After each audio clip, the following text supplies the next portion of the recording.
Hi friends, welcome to our channel. இன்றைக்கி நம்ம சேனலில் ஒரு சூப்பரான கொண்டக்கடலை கட்லெட் தான் பார்க்க போகிறோம். இது ரொம்பவுமே ஹெல்த்தி.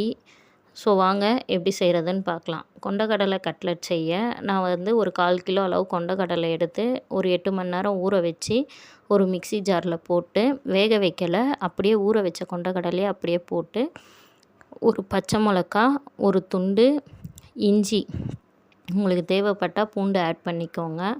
அது கூடவே ஒரு ஸ்பூன் அளவுக்கு சீரகம் ஆட் பண்ணி கொஞ்சம் லைட்டாக தண்ணி ஊற்றி இந்த அளவுக்கு நல்லா அரைச்சிக்கோங்க. அது கூடவே ஒரு ஸ்பூன் அளவுக்கு கரம் மசாலா ஆட் பண்ணிக்கோங்க. 2 ஸ்பூன் அளவுக்கு அரிசி மாவு ஆட் பண்ணிக்கோங்க. தேவையான அளவுக்கு சால்ட்டு ஆட் பண்ணிக்கோங்க. அது கூடவே பொடியாக நல்ல கட் பண்ண வெங்காயம், அது ஒரு கப் அளவுக்கு ஆட் பண்ணியிருக்கேன்.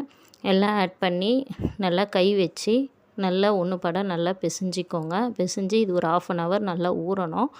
அடுத்து ஸ்டவ் ஆன் பண்ணி எண்ணெய் கடாய் வச்சு எண்ணெய் நல்லா ஹீட் ஆனவுடனே கொஞ்சம் கொஞ்சமாக மாவு எடுத்து இந்த அளவுக்கு நல்லா ரவுண்ட் ஷேப்பில், உங்களுக்கு என்ன ஷேப் வேணுமோ இந்தமாரி ரவுண்ட் ஷேப்பில் போட்டு, ஒரு பக்கம் வெந்தவுடனே இன்னொரு பக்கம் திருப்பி போட்டு எடுத்திங்கன்னா சூப்பரான கொண்டக்கடலை கட்லெட் ரெடி.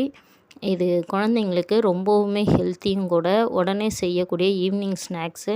ஸோ அதனால் நீங்களும் இதை ட்ரை பண்ணுங்கள். ட்ரை பண்ணி பார்த்துட்டு எப்படி இருந்ததுன்னு சொல்லுங்கள். இந்தமாரி கொண்டக்கடலை டைரெக்டாக சாப்பிடாத குழந்தைங்க இந்தமாரி செய்து கொடுத்தோன்னா ரொம்பவுமே விரும்பி சாப்பிடுவாங்க. ஸோ நீங்களும் ட்ரை பண்ணி பார்த்துட்டு எப்படி இருந்ததுன்னு கமெண்ட் பண்ணுங்கள்.